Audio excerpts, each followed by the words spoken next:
historically with Lee Haney, with Dorian Yates, with Ronnie Coleman.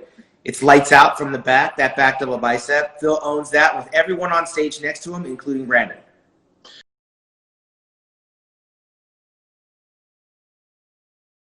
I prefer Brandon's front double bicep, no question. He's got massive arms compared to his tiny little waist. Overall, Phil still hasn't really gained control over the front double biceps in the midsection. He doesn't know whether to crunch down or to suck in. It's probably one of his weakest shots. Brandon wins it because his lats are wider. He actually knows how to hit the shot. He opens up properly, whereas Phil's a little bit crunched down. Phil's two worst shots is his front double bicep and his front lat spread. He knows that.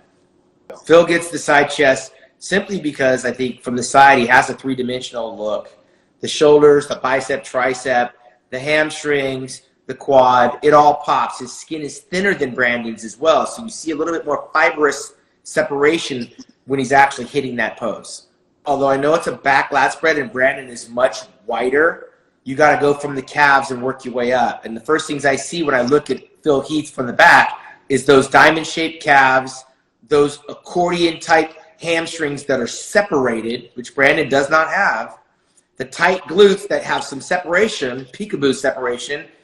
Phil typically has that. Now that's the lower half, and he wins that unanimously.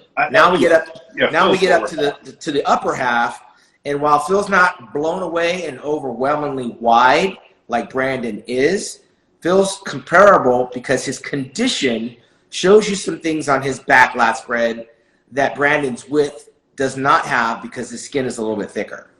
This is where the Olympias won and lost a lot of times. Historically, with Lee Haney, with Dorian Yates, with Ronnie Coleman.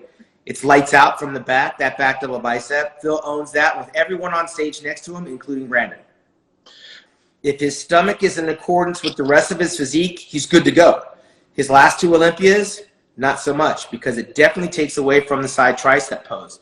Phil has a tendency to crunch down on it. You can see some peekaboo obliques, but if his stomach's not right, it distorts the whole picture.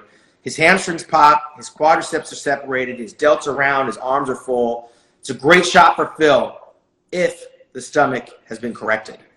I prefer Brandon's look on the abdominal shot. He's got nice sweeps on his quadriceps. The waist just disappears, and you can still see the width in his lats when he puts his hands up. He's still very wide up underneath the armpits, whereas Phil has a tendency to disappear a little bit. He still hasn't hit that pose properly. Nobody on that stage, including Brandon, that's going to look more three-dimensional, more round, and more full than when Phil comes down into that crab shot, and you notice how round his quadriceps are and how big his traps really come out, and you can kind of see how big those arms are. The only thing that's lacking is the pecs. He doesn't have the big, bulby pecs like a Kevin Lerone type roundness, but his delts and his arms and his traps, like Flex Wheeler, it overcompensates for the lack of chest thickness, and everybody else is just kind of there for the ride.